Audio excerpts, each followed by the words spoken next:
बघा विद्यार्थ्यांनो, आज आपण वाचन पाठ 9वा घेणार आहोत.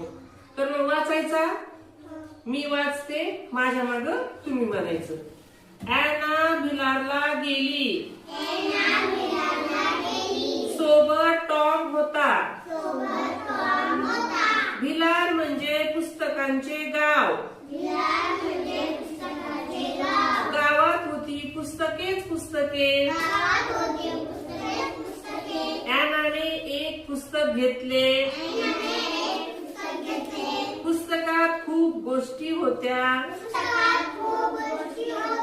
छान चित्रे होती. ॲना वाचू लागली. टॉम ऐकत होता.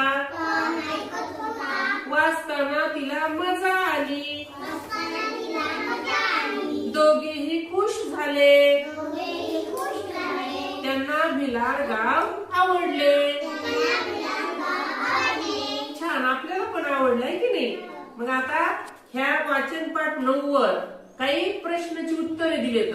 ती प्रश्नाची उत्तरे तुम्ही मला द्यायची आणि नंतर आपण ती लिहून काढायची. त्या पाठाच्या खाली काही प्रश्नाची उत्तरे दिलीत.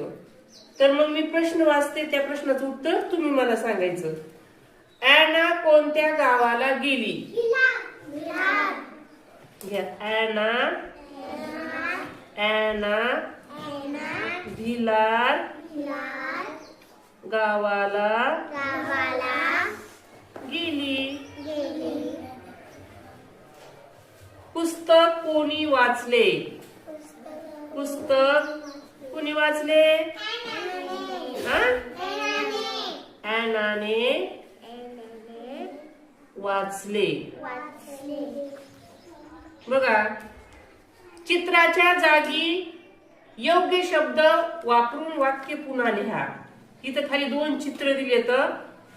एक ॲनाचं चित्र आणि दुसरं कुणाचं असेल? टॉमचं. मग लिहायचं वाक्य, ॲना व टॉम भिलारला गेले. भिलारला गेले. अशा प्रकारचे प्रश्नाचे उत्तर तुम्ही आता लिहून काढा.